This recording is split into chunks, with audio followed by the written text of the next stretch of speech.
नमस्कार, good news Bharat के YouTube channel में आप सभी दर्शकों का स्वागत है। मैं हूं संजीव कुमार शर्मा और आइए देखते हैं आजमगढ़ की कुछ खबरें फटाफट अंदाज में।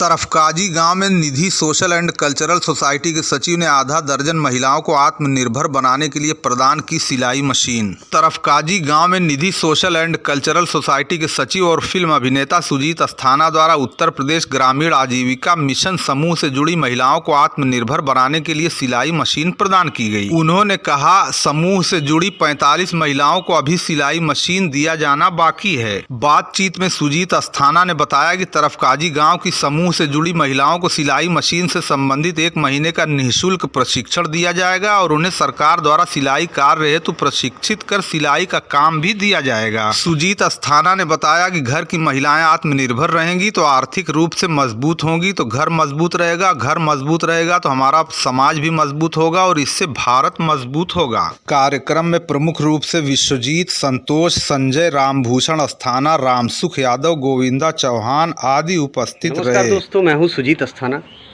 और माननीय प्रधानमंत्री जी की एक बड़ी अपील है और योजना है आत्मनिर्भर भारत। आज इसी क्रम में उत्तर प्रदेश ग्रामीण आजीविका मिशन के तहत हमारे ग्राम सभा तरफकाजी विकासखंड लालगंज है, जहां पर यहां की समूह की महिलाओं को सिलाई मशीन दिया गया है। आधा दर्जन महिलाओं को सिलाई मशीन दिया गया है और इससे पहले करीब आधा दर्जन महिलाओं को गैस कनेक्शन दिया गया था। तो माननीय प्रधानमंत्री जी की जो अपील है कि आत्मनिर्भर महिलाएं बने, आत्मनिर्भर गांव बने, आत्मनिर्भर शहर बने और आत्मनिर्भर भारत बने, उसी क्रम में इन सब कार्यों को आगे बढ़ाया जा रहा है और महिलाओं को सशक्त किया जा रहा है। तो इसी क्रम में आज आधा दर्जन महिलाओं को मशीनें बांटी गई हैं और अभी इसी समूह से जुड़ी 35 महिलाओं को गैस और सिलाई मशीन का कनेक्शन दिया जाएगा। आजमगढ़ जिले के फूलपुर कोतवाली क्षेत्र के गांव में दबंगों पर दुष्कर्म का प्रयास करने का आरोप लगाते हुए एसपी कार्यालय पहुंचे पीड़ित ने अपनी नाबालिग नतनी के साथ एसपी से शिकायत की। पुलिस अधीक्षक कार्यालय पहुंचे फूलपुर कोतवाली क्षेत्र के गांव निवासी शख्स ने बताया कि बीते 17 जुलाई को उसकी नतनी और बहू घर से शौच के लिए निकली थी। रास्ते में गांव के रहने वाले मनबड़ और दबंग प्रवृत्ति के नीलेश, मोनू, जयप्रकाश और विशाल ने उसकी नतनी का दुपट्टा से उसका मुंह बंद कर दुष्कर्म की नीयत से खेत में ले जाने लगे। बहू ने किसी तरह विरोध कर उसे बचाकर घर ले आई। जानकारी होने पर परिजन जब दबंगों के परिजनों से शिकायत की गई तो वे जान माल की धमकी देने लगे। इस बात की शिकायत उसने मुकामी थाने में की, लेकिन कोई सुनवाई नहीं हुई, जिसकी वजह से दबंगों का मनोबल बढ़ा हुआ है। पीड़ित ने एसपी को शिकायती प्रार्थना पत्र सौंप आरोपी दबंगों के खिलाफ सख्त कार्रवाई किए जाने की मांग की है। साहब, लड़की के साथ 4 लोग लेके भाग रहे थे। अच्छा। तो फिर मेरी बहू भी पीछे थी। अच्छा। थोड़ी दूर पे थी, वो दौड़ करके आई, पकड़ी। अच्छा। उनको 2 चप्पल मारी और वो भाग गए छोड़कर। अच्छा। फिर हम लोग लाठी लेके उसके घर गए। अच्छा। घर पे मिले नहीं। अच्छा। और फिर वो हावी हो गए हमारे घर। अच्छा। अच्छा। और थाने पे गया तो कोई सुनवाई नहीं। अच्छा। आजमगढ़ जिले के महाजी सिंगवारा गांव निवासी पीड़ित ने गांव के दबंगों पर अवैध रूप से जमीन कब्जा करने का आरोप लगाते हुए एसपी को शिकायती प्रार्थना पत्र सौंपा। पुलिस अधीक्षक कार्यालय पहुंचे महाराजगंज कोतवाली क्षेत्र के महाजी सिंगवारा गांव निवासी पीड़ित मोहित यादव ने बताया कि बीते 16 जुलाई को गांव के रहने वाले दबंग उसकी ज़मीन पर अवैध कब्जा करने लगे। जब परिवार के लोगों ने इसका विरोध किया तो वही मारपीट करने के साथ ही जान माल की धमकी देने लगे। पीड़ित ने एसपी को शिकायती पत्र सौंप मांग किया है कि आरोपियों के खिलाफ केस दर्ज कर सख्त कार्रवाई की जाए। मामला है, हमारे जमीन को रामदास कब्जा कर रहे हैं। हमारे पड़ोसी हैं रामदास और गांव के लोग कब्जा करा रहे हैं। रामदास पुत्र राजा राम, बुद्धिराम पुत्र रूपा, प्रमोद मुकेश पुत्र बुद्धिराम, विनोद शिव बचन पुत्र। क्या चाहते हैं आप? गणपत। क्या चाहते हैं? हम चाहते हैं यही कि सर उसका पूरा तस्दीश करके उस पर FIR दर्ज हो। FIR दर्ज हो। आजमगढ़ जिले के बूढ़नपुर तहसील क्षेत्र के चौकीदार अभ्यर्थियों ने नियुक्ति की मांग को लेकर डीएम को ज्ञापन सौंपा। जिलाधिकारी कार्यालय पहुंचे बूढ़नपुर तहसील क्षेत्र के अभ्यर्थियों ने बताया कि बीते वर्ष 2019 में पूरे जिले में चौकीदारों के 494 पद की नियुक्ति निकली, जिसमें जिले के अन्य तहसीलों में चौकीदारों की नियुक्ति हो चुकी है, लेकिन बूढ़नपुर तहसील के अभ्यर्थियों का साक्षात्कार होने के बाद भी आज तक नियुक्ति नहीं की गई। इस संबंध में कई बार अधिकारियों को शिकायत की गई, 1 सप्ताह का समय भी दिया गया, लेकिन 1 माह से ऊपर हो गया, कोई सुनवाई नहीं हुई। एक बार फिर अभ्यर्थियों ने जिलाधिकारी को ज्ञापन सौंप नियुक्ति की मांग की है कि हम लोगों का 2019 का 494 पद पूरे आजमगढ़ में ग्राम चौकीदारों का पद निकला था। तो उस पर एसडीएम और क्षेत्राधिकारी सीओजी और थानाध्यक्ष की कमेटी ने हमारा साक्षात्कार किया था और साक्षात्कार किए करीब 8 महीने हो गए हैं और अन्य तहसीलों में चौकीदारों की नियुक्ति कर दी गई है, लेकिन अभी भी हमारे कप्तानगंज थाना में, अतरौलिया और अहरौला में पूरे बूढ़नपुर तहसील की नियुक्ति अभी नहीं हुई है, जबकि फाइलें जो है साक्षात्कार की फाइलें यहाँ आके जिला कार्यालय में डंप है। जिलाधिकारी महोदय से मिले थे, सीआरओ साहब से मिले थे, एडीएम साहब से, तीनों लोगों से हमने मिला था। उन्होंने आश्वासन 1 हफ्ता का दिया था, लेकिन हफ्ते भर से ऊपर हो गया, 1 महीने से ऊपर हो गया, लेकिन कोई कार्रवाई अब तक नहीं हुई है। आप क्या चाहते हैं? हम चाहते हैं कि जिस तरह अन्य तहसीलों में हमारी तैनाती की गई है ग्राम चौकीदारों की, उसी तरह हमारे तहसील की भी नियुक्ति कर दी जाए। आजमगढ़ जिले के सदर एसडीएम की कार्रवाई किए जाने के आश्वासन के बाद अपनी मांग को लेकर वोहना के रहने वाले दिव्यांग दंपति ने अपना भूख हड़ताल समाप्त कर दिया। डीएम कार्यालय के सामने परिवार सहित भूख हड़ताल पर बैठे जहानागंज थाना क्षेत्र के बोहना गांव निवासी दिव्यांग दीनानाथ भारती ने बताया कि खुली बैठक में प्रस्ताव पास होने के बाद उन्हें सरकारी सस्ते गल्ले की दुकान दी गई थी। आरोप लगाया कि ग्राम पंचायत अधिकारी द्वारा कोटे का चयन करने के लिए घूस मांगा जा रहा है, जबकि खुली बैठक में प्रस्ताव पास हो चुका था, बावजूद उसके कोटे का चयन नहीं किया गया। उसके गांव में सरकारी सस्ते गल्ले की दुकान के लिए कई बार खुली बैठक हुई। चौथी बैठक में उनकी पत्नी संजू देवी के नाम से प्रस्ताव बना, लेकिन ग्राम पंचायत अधिकारी ने 3 महीने बाद दूसरे का नाम से प्रस्ताव बनाकर भेज दिया। आरोप लगाया कि ग्राम पंचायत अधिकारी द्वारा पैसे की मांग की गई, जिसे वह पूरा नहीं कर सके। इस मामले में ब्लॉक स्तर से लगाए जिले स्तर के अधिकारियों से शिकायत की गई, लेकिन कोई कार्रवाई नहीं हुई। थक हार कर वह जिलाधिकारी कार्यालय के सामने भूख हड़ताल करने को विवश हो गया। सर मामला हमारे यहाँ गए थे, हमारी पत्नी संजू भारती के नाम से सर्वसम्मति से कोटे का प्रस्ताव हो गया 7/11/2019 को, लेकिन खंड विकास अधिकारी महोदय के यहाँ से दूसरे का नाम अंकित करके जिलाधिकारी महोदय के यहाँ 101 दिन बाद प्रस्ताव भेजा गया, जो कि दूसरे का नाम अंकित करके फिर प्रस्ताव पर देने के बाद में उस पर जाँच चालू है। जाँच करने के बाद में यह उसकी जानकारी मिली है कि नहीं कार्रवाई से कहीं गिर गया। क्या चाहते हैं आप? हमें चाहते हैं कि अगर मेरी पत्नी के नाम से कारोबार हुआ है प्रस्ताव, तो मेरी पत्नी को मिलना चाहिए। जिले से लेकर के ब्लॉक तक के अधिकारियों के हम 9 महीने दौड़ रहे हैं, कोई कार्रवाई नहीं? कोई कार्रवाई। वहीं जैसे ही प्रशासनिक अधिकारियों को जानकारी हुई कि डीएम कार्यालय के सामने दिव्यांग धरनारत है, डीएम के आदेश पर दिव्यांग के पास पहुंचे एसडीएम सदर ने उनकी सारी बातों को मानते हुए जांच कराकर दोषियों के खिलाफ सख्त कार्रवाई का आश्वासन दिया। तब जाकर दिव्यांगों ने अपना भूख हड़ताल समाप्त किया। के लिए 2 प्रस्ताव आए थे, तो ऐसी दफा में पुनः ब्लॉक को जांच के लिए भेजा गया कि कौन सा प्रस्ताव सही है, कौन सा गलत है। तो ब्लॉक में ये बताया गया वहाँ पर जो कार्रवाई रजिस्टर है वो गिर गया है, FIR दर्ज कराया गया, इसलिए सत्यापित नहीं किया जा सकता कि कौन सा प्रस्ताव सही है। इस दशा में नए दुकान के प्रस्ताव के लिए पुनः बैठक कराए जाने का निर्णय लिया गया। इसमें एक पक्ष जिसके द्वारा प्रारंभ में एप्लीकेशन दिया गया था, उसका ये कहना है कि मेरे पक्ष में दुकान इलाज कराया गया। ये समझाया गया कि आपको जो शिकायत है उसकी जांच कराई जाएगी और जो भी दोषी हैं उनके खिलाफ कार्रवाई की। आश्वासन दिया गया कि जो भी शिकायतें हैं या जो भी कर्मचारी ने उनके साथ गलत किया है, दूसरा जो आरोप है उनको उनके तथ्यों की जाँच कराई जाएगी, दोषी पाए जाने पर संबंधित के खिलाफ कार्रवाई की। आजमगढ़ जिले के रानीसराय थाने की पुलिस ने चोरी के 2 ट्रांसफार्मर के साथ 3 लोगों को गिरफ्तार किया है, जबकि एक फरार हो गया। एसपी प्रोफेसर त्रिवेणी सिंह ने अपने कार्यालय में आयोजित प्रेस वार्ता के दौरान बताया कि जहानागंज थाना क्षेत्र और रानीसराय थाना क्षेत्र से चोरी हुए 2 ट्रांसफार्मर बरामद किए गए हैं। साथ ही चोरी करने वाले 3 अभियुक्तों को पुलिस ने गिरफ्तार कर लिया है। एक फरार है, जिसकी जल्द ही गिरफ्तारी हो जाएगी। इस मामले में रानीसराय विद्युत उपकेंद्र के अवर अभियंता रामकृष्ण यादव ने ट्रांसफार्मर चोरी की रिपोर्ट थाने में दर्ज कराई थी, तभी से इन चोरों की पुलिस को तलाश थी।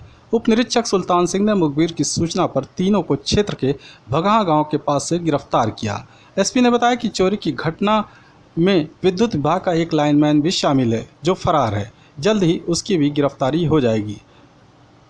पकड़े गए अभियुक्तों में दिनेश यादव रानीसराय थाना क्षेत्र के भगहा गांव का, करण कुमार उर्फ भगानू इसी थाना क्षेत्र के जलाईपुर गांव का और रविंद्र यादव ताबरपुर थाना क्षेत्र के अल्लीपुर गांव का रहने वाला है।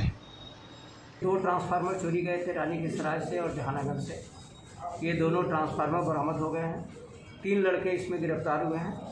बहुत दिनों से ये सूचना मिल रही थी कि इस तरह का रैकेट काम कर रहा है जो ट्रांसफार्मर को ही टारगेट करता है।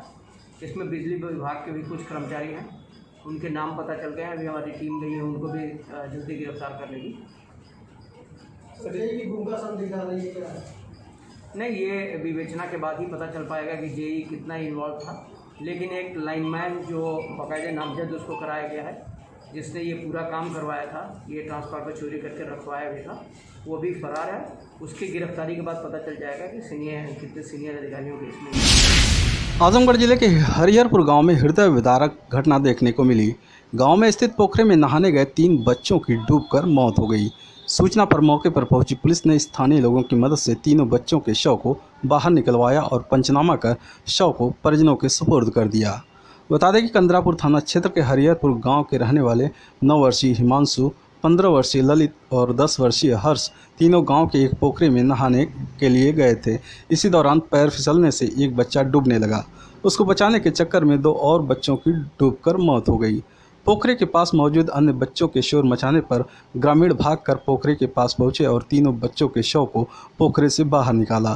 सूचना पाकर मौके पर पहुंचे कंदरापुर थाना अध्यक्ष ने ग्रामीणों के आग्रह पर तीनों बच्चों के शव का पंचनामा कराकर परिजनों के सुपुर्द कर दिया।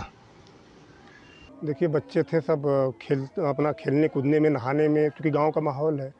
बच्चे चले गए। एक नया पोखरा था, वो काफ़ी गहरा, लगभग 10 फीट के करीब था। उसमें जो है कि यहाँ 2 बच्चे, जो 3 बच्चों की मौत हुई है, उसमें से एक बच्चा हमारे गांव हरिहरपुर का ही है और 2 बच्चे यहाँ रिश्तेदारी में आए थे। एक अपने मौसियान में आया था जो पीछे है हर्ष करके, और एक बच्चा जो है अपने ननिहाल में आया था, और एक बच्चा हमारे जो है एक ललित यादव जो है वो आपका यहीं का है, हिमांशु हरिहरपुर का है। ललित जो अपने ननिहाल में आया था और हर्ष अपने मौसियान में आया था। देखिए, वहाँ 4-5 बच्चे थे। जब ये बारी बारी से डूब गए एक दूसरे को बचाने के चक्कर में, पहले एक डूबा, उसको देखकर दूसरा, तीसरा उसको पकड़ने के चक्कर में, तो जो और बच्चे थे वहाँ से भाग कर आए हैं, गांव में सूचना दी है। गांव से लड़के जो है आदमी जाकर वहाँ जो है डेड बॉडी को निकाले हैं। फिर इसके बाद सदर अस्पताल लेकर गए हैं, वहाँ डॉक्टरों ने मृत घोषित कर दिया। हम लोग लेकर घर चले आए। मिलते हैं एक छोटे से ब्रेक के बाद। आप देखते रहिए गुड न्यूज़ भारत।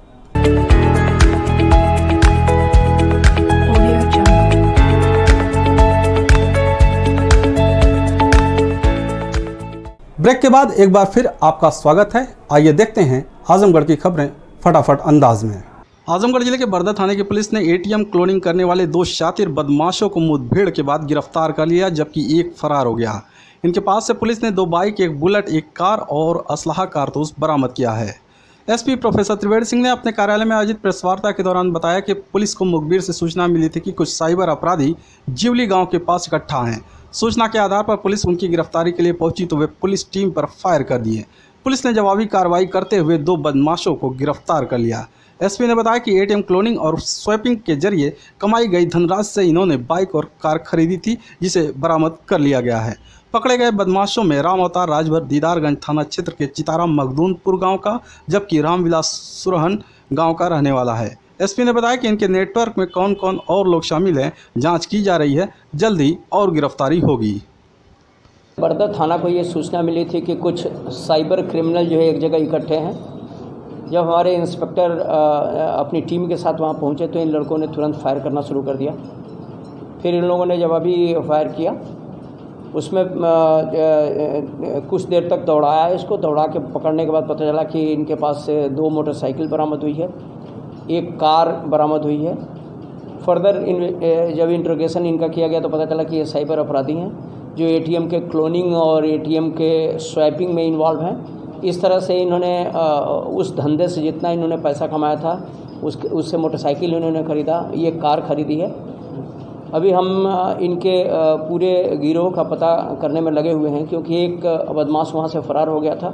वो जौनपुर का रहने वाला था और इनका नेटवर्क कितना फैला हुआ है इसकी और हम छानबीन कर रहे हैं। छानबीन करने के बाद मुझे पूरा यकीन है कि शाम तक या कल तक कुछ और गिरफ्तारियाँ होंगी इसमें। आजमगढ़ शहर के लछरामपुर स्थित एक स्कूल में राष्ट्रीय स्वयंसेवक संघ की इकाई सेवा भारती ने बैठक कर स्वास्थ्य आयाम टीम का गठन किया। बैठक में मुख्य अतिथि के रूप में शिरकत करने पहुंचे गोरक्ष प्रांत के प्रांत प्रमुख नवल किशोर जी उपस्थित लोगों को संबोधित करते हुए कहा कि नर सेवा ही नारायण सेवा है। उन्होंने कहा कि स्वयं सहायता समूह बनाकर निचले तबके के लोगों की मदद कर सकते हैं। ये मदद ठीक उसी तरह से है जिस तरह कुएं में गिरे व्यक्ति को निकालने के लिए ऊपर वाले व्यक्ति को झुककर नीचे हाथ बढ़ाना पड़ेगा, वहीं नीचे वाले व्यक्ति को भी ऊपर हाथ उठाकर ऊपर वाले व्यक्ति का हाथ थामना पड़ेगा। सेवा ठीक इसी तरह से होगी। बैठक में स्वास्थ्य आयाम के टीम का गठन किया गया, जिसमें डॉक्टर मनीष त्रिपाठी को अध्यक्ष चुना गया, तो वहीं सचल चिकित्सा के अध्यक्ष के रूप में डॉक्टर जेपी पांडे को चुना गया। इस दौरान संरक्षक doctor R B Tripathi, doctor Bhagat Singh, doctor G N Barnwal, doctor Pratima Singh, doctor Swati Singh, doctor Prajat Barnwal, doctor Santosh Singh, Anil Tripathi, Rajan Upadhyay, Pawan Upadhyay सहित अन्य लोग उपस्थित रहे। आजमगढ़ डीएम राजेश कुमार ने जिले में 16 नए कंटेनमेंट जोन बनाए जाने की घोषणा की। जिलाधिकारी ने बताया कि 26 जुलाई को आई जांच रिपोर्ट के आधार पर कंटेनमेंट जोन के निर्धारण के संबंध में दी गई व्यवस्था के अनुसार जनपद के वेद प्रकाश के मकान के आसपास राजस्व ग्राम करौत तहसील सदर, जायसवाल मोहल्ला ward number 8 doctor Lohia Nagar, नगर पंचायत फूलपुर, उत्तरी टोला यादव बस्ती राजस्व ग्राम रौनापार तहसील सगड़ी, मजरा सैनी बस्ती राजस्व ग्राम सिंघवारा खास तहसील सगड़ी, नाऊ बस्ती राजस्व ग्राम चुनुकपार तहसील सगड़ी, मजरा ठकुरान राजस्व ग्राम नूरुद्दीनपुर हिंदू पट्टी तहसील सगड़ी, मुख्य बस्ती राजस्व ग्राम विशुनपुर तहसील बूढ़नपुर, मेहनगर रोड तिराहा बिंद्रा बाजार राजस्व ग्राम रानीपुर रजमोत तहसील मेहनगर, उमेश चाय की दुकान से शिवशंकर मंदिर तक राजस्व ग्राम कोडर अजमतपुर तहसील सदर, मारुति वर्कशॉप वाली गली हरिबंशपुर नगरपालिका परिषद आजमगढ़, प्राथमिक विद्यालय से डे स्थान तक राजस्व ग्राम उकरौड़ा तहसील सदर, माया के घर के आसपास मोहल्ला बलुआ अमिलो नगरपालिका परिषद मुबारकपुर, शीला के घर के आसपास राजस्व ग्राम सलारपुर तहसील सदर, पंडितान बस्ती राजस्व ग्राम जहांगीरपुर तहसील निजामाबाद, हाफिज के घर से कुर्बान के घर तक पठान टोला वार्ड नंबर 12 नगर पंचायत सरायमीर, पुष्पा देवी के घर से शमसुद्दीन के घर तक फराहाबाद वार्ड नंबर 7 नगर पंचायत निजामाबाद का संपूर्ण क्षेत्र कंटेनमेंट जोन होगा। इन क्षेत्रों में कंटेनमेंट जोन प्रोटोकॉल का 100% अनुपालन सुनिश्चित किया जाएगा, जिसमें कॉन्टैक्ट ट्रेसिंग चिकित्सा अधिकारी द्वारा दिए गए रिस्क निर्धारण के आधार पर व्यक्तियों को होम या इंस्टीट्यूशनल क्वारंटाइन किया जाना है। आजमगढ़ जिले में शासन के आदेश पर यात्री वाहनों का 2 महीने और मालवाहक वाहनों के 1 महीने का टैक्स माफ़ कर दिया गया है। बता दें कि लॉकडाउन में वाहनों का संचालन न होने के कारण यात्री वाहनों से लेकर ट्रांसपोर्ट कारोबार भी बेपटरी हो गए। कोरोना का भय से लोगों ने आना जाना बंद कर दिया था, जिससे जिले में वो यात्री वाहन खड़े रहे। यात्री वाहनों और मालवाहक वाहन मालिकों के संगठन काफ़ी समय से टैक्स माफ़ करने की मांग कर रहे थे। सरकार ने वाहन स्वामियों की समस्या को ध्यान में रखते हुए सवारी वाहनों व मालवाहक वाहनों के टैक्स माफ़ कर दिया। सरकार के इस फैसले से हजारों वाहन स्वामियों को राहत मिली है। संभागीय परिवहन अधिकारी प्रवर्तन डॉक्टर आर्यन चौधरी ने बताया कि शासन स्तर से यात्री वाहनों का अप्रैल मई और मालवाहक वाहनों के अप्रैल माह का टैक्स माफ़ कर दिया गया है। यूपी के कानपुर में संजीत यादव के अपहरण के बाद हत्या के मामले में आजमगढ़ जिले में यादव सेना ने सीबीआई जांच की मांग को लेकर सीएम के नाम संबोधित ज्ञापन डीएम को सौंपा। जिलाधिकारी कार्यालय ज्ञापन देने पहुंचे यादव सेना के जिलाध्यक्ष रमेश यादव ने बताया कि कानपुर में लैब टेक्नीशियन संजीत यादव के अपहरण के बाद हत्या कर दी गई और उनका शव भी अभी तक नहीं मिला। उन्होंने ज्ञापन सौंप सीएम से मांग किया है कि संजीत यादव की हुई हत्या की सीबीआई जाँच हो, साथ ही फिरौती की रकम 30 लाख रुपये वापस लिया जाए। मृतक संजीत यादव के बहन को नौकरी दी जाए और उनके परिवार को सरकार आर्थिक मदद करे।